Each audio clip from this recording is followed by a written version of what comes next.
23 സങ്കീർത്തനത്തിൽ ദാവീദ് പറയുന്നു, ദൈവം നിങ്ങളുടെ ശത്രുക്കളുടെ മുമ്പാകെ നിങ്ങൾക്ക് ഒരു മേശ ഒരുക്കും. അതായത്, ദൈവം നിങ്ങളുടെ തെറ്റുകൾ ശരിയാക്കുക മാത്രമല്ല, നിങ്ങളുടെ ശത്രുക്കളുടെ മുമ്പാകെ അവൻ നിങ്ങളെ അനുഗ്രഹിക്കുകയും ചെയ്യും. തീർച്ചയായും അവന് നിങ്ങളെ എവിടെയും ഉയർത്തുവാൻ കഴിയും. പക്ഷേ പലപ്പോഴും നിങ്ങളെ താഴ്ത്താൻ ശ്രമിച്ചവരുടെ സാന്നിധ്യത്തിൽ തന്നെ അവൻ നിങ്ങളെ ബഹുമാനിക്കാൻ തിരഞ്ഞെടുക്കുന്നു. ആ വ്യക്തി നിങ്ങളെക്കുറിച്ച് കള്ളം പറയുന്നുണ്ടല്ലോ, നിങ്ങളുടെ പുരോഗതി തടയാൻ ശ്രമിക്കുകയാണോ? അങ്ങനെയെങ്കിൽ അവരെക്കുറിച്ച് വിഷമിക്കേണ്ട. ഒരു ദിവസം നിങ്ങൾ സന്തോഷിക്കുന്നത് അവർ കാണും. നിങ്ങളിത് സങ്കല്പിക്കുക. ദൂതന്മാർ പലചരക്ക് കടയിലുണ്ട്. ദൈവം അടുപ്പ് കത്തിച്ച് നിങ്ങളുടെ അത്താഴം തയ്യാറാക്കുന്നു. അത് നിങ്ങൾക്ക് വേണ്ടി മാത്രമല്ല, നിങ്ങളുടെ സ്വപ്നങ്ങൾ സാക്ഷാത്കരിക്കുമ്പോൾ നിങ്ങളെ ഒരിക്കൽ തള്ളിയിടാൻ ശ്രമിച്ചവർ ദൈവം നിങ്ങളെ ഉയർത്തുന്നത് നോക്കി നിൽക്കും. നിങ്ങളുടെ സമാധാനം മോഷ്ടിക്കാൻ നിങ്ങൾക്കെതിരെ വരുന്ന എല്ലാവരും, ഗോസിപ്പർമാർ, കിംവദന്തികൾ പ്രചരിപ്പിക്കുന്നവർ, നിങ്ങളെ ബഹുമാനിക്കാൻ വിസമ്മതിക്കുന്നവർ, അവർ ശ്രദ്ധ തിരിക്കുന്നവരാണ്. നിങ്ങളെ വഴിതെറ്റിക്കാൻ ശ്രമിക്കുന്ന ശത്രുവാണ് അത്. നിങ്ങളെ നിരാശരാക്കാനും നിങ്ങളുടെ സമയവും ഊർജവും അനാവശ്യമായ യുദ്ധങ്ങളിൽ പാഴാക്കാനും വേണ്ടി വരുന്നവരാണ് അവർ. അവർക്ക് നിങ്ങൾ സമയം നൽകരുത്. അത് നിങ്ങളുടെ പോരാട്ടമല്ല. ഉയർന്ന പാതയിൽ തുടരുക. ദൈവം ഇതെല്ലാം നിങ്ങളുടെ കാൽ കീഴിൽ വയ്ക്കും. അവൻ ആ ശത്രുക്കളെ നിങ്ങളുടെ പാദപീഠമാക്കും. അവർ നിങ്ങളെ വിധിക്കട്ടെ, അവർ നിങ്ങളെ തെറ്റിദ്ധരിക്കട്ടെ, അവർ ഗോസിപ്പ് ചെയ്യട്ടെ. അവരുടെ അഭിപ്രായങ്ങൾ നിങ്ങളുടെ പ്രശ്നമല്ല. ശാന്തത പാലിക്കുക. ആധികാരികതയിൽ സ്നേഹത്തിനും സ്വാതന്ത്ര്യത്തിനും പ്രതിജ്ഞാബദ്ധരായിരിക്കുക. അവർ എന്തു പറഞ്ഞാലും എന്തു ചെയ്താലും നിങ്ങളുടെ മൂല്യത്തെയോ നിങ്ങളുടെ സത്യത്തിൻ്റെ സൗന്ദര്യത്തെയോ സംശയിക്കരുത്. നിങ്ങളെപ്പോഴും ചെയ്യുന്നത് പോലെ തിളങ്ങുക. അവർ സംസാരിക്കട്ടെ, അവരുടെ പരിഹാസങ്ങളിലല്ല. നിങ്ങളുടെ ലക്ഷ്യത്തിൽ മാത്രം നിങ്ങൾ കണ്ണുവയ്ക്കുക. മുന്നോട്ട് പോകുക. ഇപ്പോൾ കാര്യങ്ങൾ എത്ര കഠിനമായിരുന്നാലും, നിങ്ങൾ എത്രമാത്രം കുടുങ്ങിപ്പോയാലും, എത്ര ദിവസം നിങ്ങൾ കരഞ്ഞാലും, കാര്യങ്ങൾ വ്യത്യസ്തമായിരിക്കണമെന്ന് നിങ്ങൾ എത്ര തവണ ആഗ്രഹിച്ചാലും, നിങ്ങൾക്ക് എത്ര നിരാശയോ തകർന്നതോ തോന്നിയാലും, ഇത് എന്നേക്കുമായി നിലനിൽക്കില്ല. മുന്നോട്ട് പോകൂ. എല്ലാവരും നിങ്ങളിൽ നന്മ കാണില്ല. ചില ആളുകൾ നാടകത്തിന് അടിമകളായതിനാൽ ശുദ്ധമായ ഒന്നിൻ്റെ മൂല്യം അവർക്ക് തിരിച്ചറിയാൻ കഴിയില്ല. അത് നിങ്ങളെ വ്രണപ്പെടുത്താൻ അനുവദിക്കരുത്. ആളുകൾ മോശമായി പെരുമാറുകയോ പരുഷമായി പെരുമാറുകയോ നിങ്ങളെ അവഗണിക്കുകയോ ചെയ്യുമ്പോൾ അവർ അവരുടെ ഉള്ളിലുള്ളത് വെളിപ്പെടുത്തുകയാണ് ചെയ്യുന്നത്, അല്ലാതെ നിങ്ങളുടെ ഉള്ളിലുള്ളത് അല്ല. നിങ്ങളുടെ നിശബ്ദത അർഹിക്കുന്ന ആളുകൾക്ക് വേണ്ടി നിങ്ങളുടെ വാക്കുകൾ പാഴാക്കരുത്.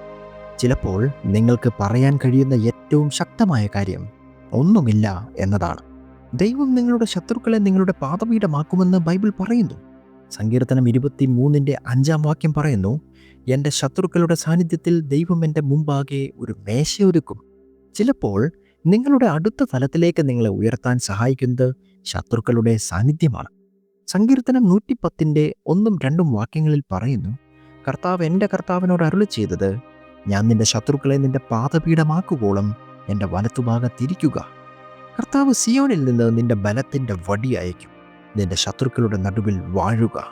അതുകൊണ്ട് നീ ഭാരങ്ങളാൽ വലയുകയും വിഷമങ്ങളാലും ജീവിത സമ്മർദ്ദത്താലും എതിർപ്പിൻ്റെ ഭാരത്താലും ഭാരപ്പെട്ടവനുമായിരിക്കുമ്പോൾ യേശുവിൻ്റെ അടുക്കൽ നിങ്ങൾ ചെല്ലുക. അവനിൽ വിശ്രമമുണ്ട്. ഇരിക്കുക. നിന്റെ കാലുകൾ ഉയർത്തിപ്പിടിക്കുക. ദൈവം നിന്റെ ശത്രുക്കളെ നിന്റെ പാദപീഠമാക്കുമെന്ന് ഇതിനകം വാഗ്ദാനം ചെയ്തിട്ടുണ്ട്. ജീവിതത്തിൽ ബലമോ ഫ്രൂട്ട്ഫുൾനെസ്സോ കാണാത്ത വന്ധ്യയായ സ്ത്രീയോട് യെശയ്യാവ് 54 പറയുന്നു, പാടുക, പാടുക, പൊട്ടിച്ചെറിയുക, ഉറക്കെ നിലവിളിക്കുക. വിവാഹിതയായ സ്ത്രീയേക്കാൾ ശൂന്യയായവരുടെ മക്കൾക്ക് കൂടുതലായിരിക്കും. ദൈവം അവളോട് പറയുന്നു, അനുഗ്രഹത്തിനായി ഒരുങ്ങുക. നിന്റെ കൂടാരം വിശാലമാക്കുക. നിന്റെ വാസസ്ഥലം നീട്ടുക. പിടിച്ചു നിൽക്കരുത്. നിന്റെ കയറുകളെ നീട്ടുക. നിന്റെ കുട്ടികളെ ശക്തിപ്പെടുത്തുക. നീ വലത്തോട്ടും ഇടത്തോട്ടും എക്സ്പാൻഡ് ചെയ്യും. നിന്റെ സന്തതികൾ ജാതികളെ അവകാശമാക്കുകയും നശിച്ച നഗരങ്ങളെ പുനഃസ്ഥാപിക്കുകയും ചെയ്യും. ഭയപ്പെടേണ്ട, നീ ലജ്ജിക്കപ്പെടുകയില്ല. നിന്റെ യൗവനത്തിലെ ലജ്ജ നീ മറക്കും. നിന്റെ ഭൂതകാലത്തിലെ നിന്ന ഇനി നീ ഓർക്കുകയില്ല. നിന്റെ സ്രഷ്ടാവ് നിന്റെ ഭർത്താവാണ്, സൈന്യങ്ങളുടെ കർത്താവ് എന്നാണ് അവൻ്റെ നാമം. നിന്റെ വീണ്ടെടുപ്പുകാരൻ ഇസ്രായേലിൻ്റെ പരിശുദ്ധനാണ്. അവൻ മുഴുവൻ ഭൂമിയുടെയും ദൈവമാണ്. യേശു ഇതിനകം ശത്രുവിനെ പരാജയപ്പെടുത്തി കഴിഞ്ഞു. വളർച്ചയുടെയോ പ്രത്യാശയുടെയോ ദൃശ്യമായ അടയാളമില്ലാത്ത ഒരു വന്ധ്യയായ സ്ത്രീയോട് സന്തോഷിക്കാനും ഒരുങ്ങാനും സമൃദ്ധി പ്രതീക്ഷിക്കാനും ദൈവം ഇപ്പോൾ പറയുന്നു. അതുകൊണ്ട് ശരിയായ കാഴ്ചപ്പാട് നിങ്ങൾ നിലനിർത്തുക. അതാണ് ദാവീദ് ചെയ്തത്. എല്ലാ വശങ്ങളിലും ശത്രുക്കളെ നേരിട്ടിട്ടും സങ്കീർത്തനം 59 അവൻ പറഞ്ഞു, ഞാൻ എൻ്റെ എല്ലാ ശത്രുക്കളെയും വിജയത്തോടെ നോക്കും. ചിലരെയല്ല, എല്ലാവരെയും നോക്കും. കാര്യങ്ങൾ ഇതുവരെ നിങ്ങളുടെ കാൽക്കീഴിലാണെന്ന് തോന്നുന്നില്ലായിരിക്കാം. പക്ഷെ നമ്മൾ വിശ്വാസത്താൽ നടക്കുന്നു, കാഴ്ചയിലൂടെയല്ല. നിങ്ങളൊരു ജേതാവിനേക്കാൾ കൂടുതലാണ്. ലോകത്തിലുള്ളവനേക്കാൾ വലിയവനാണ് നിങ്ങളിലുള്ളവൻ. ദൈവത്തിന് എല്ലാ ശക്തിയുമുണ്ട്. ദൈവം നിങ്ങളുടെ പക്ഷത്താണെങ്കിൽ നിങ്ങൾക്ക് എതിരാകാൻ ധൈര്യപ്പെടുന്നത് ആരാണ്? നിങ്ങൾ ദുർബലരല്ല, നിങ്ങൾ ശക്തി നിറഞ്ഞവരാണ്. ക്രിസ്തുവിനെ മരിച്ചവരിൽ നിന്ന് ഉയർപ്പിച്ച അതേ ആത്മാവാണ് നിങ്ങളുടെ ഉള്ളിൽ വസിക്കുന്നത്. യുദ്ധം ആദ്യം ജയിക്കുന്നത് അവിടെയാണ്, നിങ്ങളുടെ ചിന്തയിൽ. ഗോലിയാത്ത് ദാവീദിന്റെ ഇരട്ടി വലിപ്പമുള്ളവനാണെങ്കിലും കൂടുതൽ പരിചയസമ്പന്നനും മികച്ച ആയുധധാരിയുമാണെങ്കിലും ദാവീദ് ഭയപ്പെട്ടില്ല. തൻ്റെ സഹോദരന്മാരുടെ നിരാശയോ ശൗൽ രാജാവിൻ്റെ സംശയമോ തന്നെ തടയാൻ അവൻ അനുവദിച്ചില്ല. ദാവീദ് ഗോലിയാത്തിന്റെ ശക്തിയിലോ സ്വന്തം അപര്യാപ്തതയിലോ ശ്രദ്ധ കേന്ദ്രീകരിച്ചിരുന്നെങ്കിൽ അവനെ നേരിടാൻ അവന് ധൈര്യമുണ്ടാകുമായിരുന്നില്ല. പകരം അവൻ ഗോലിയാത്തിനെയല്ല, ദൈവത്തെ ഭയപ്പെട്ടു. അതിനാൽ എനിക്കിത് കൈകാര്യം ചെയ്യാൻ കഴിയില്ല എന്ന് പറയുന്നത് നിങ്ങൾ നിർത്തുക. ഇത് അമിതമാണ് എന്ന് സ്വയം പറയുന്നത് നിർത്തുക. പ്രപഞ്ചത്തിലെ ഏറ്റവും വലിയ ശക്തി നിങ്ങളുടെ ദിശയിൽ ശ്വസിക്കുക എന്നതാണ്. ദൈവം നിങ്ങളുടെ ശത്രുക്കളെ നിങ്ങളുടെ പാദപീഠമാക്കണമെന്ന് നിങ്ങൾ ആഗ്രഹിക്കുന്നുവെങ്കിൽ നിങ്ങൾ നിശ്ചലനായിരിക്കണം. അവൻ ദൈവമാണെന്ന് അറിയുക. നിങ്ങൾ ഉത്കണ്ഠാകുലരാകുമ്പോൾ, എല്ലാം നിയന്ത്രിക്കാൻ ശ്രമിക്കുമ്പോൾ, ബലങ്ങൾ നിർബന്ധിക്കുമ്പോൾ, അപ്പോഴാണ് നിങ്ങൾ സ്വയം ക്ഷീണിതരാകുന്നത്. ദൈവമേ, ഞാൻ നിന്നെ വിശ്വസിക്കുന്നു. നീ എൻ്റെ യുദ്ധങ്ങൾ നടത്തുന്നുണ്ടെന്ന് എനിക്കറിയാം. നീ എൻ്റെ തെറ്റുകൾ തിരുത്തുമെന്നും എനിക്കറിയാം. അങ്ങനെ പറയാൻ വിശ്വാസം ആവശ്യമാണ്. ദൈവം നിന്നെ നീതീകരിക്കും. നിനക്ക് നിന്നെ നീതീകരിക്കാൻ കഴിയുന്നതിനേക്കാൾ നന്നായി ദൈവം നിന്നെ നീതീകരിക്കും.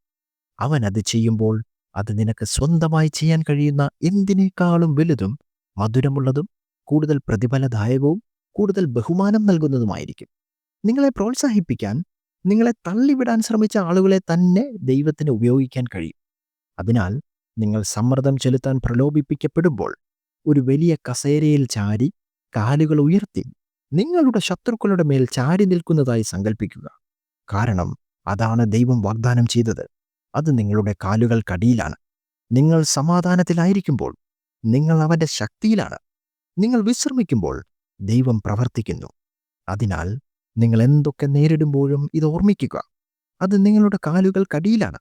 അത് ശാശ്വതമല്ല, അത് താൽക്കാലികമാണ്. നിങ്ങളിലുള്ള ശക്തി നിങ്ങൾക്കെതിരായ ശക്തിയേക്കാൾ വലുതാണ്. ശരിയായ കാഴ്ചപ്പാട് നിങ്ങൾ നിലനിർത്തൂ. നിങ്ങളുടെ ദൈവം സർവശക്തനാണ്. ഈ വീഡിയോ നിങ്ങളെ ബലപ്പെടുത്തിയെങ്കിൽ നിശ്ചയമായും വീഡിയോ ലൈക്ക് ചെയ്ത് മറ്റുള്ളവർക്ക് ഷെയർ ചെയ്യുമല്ലോ.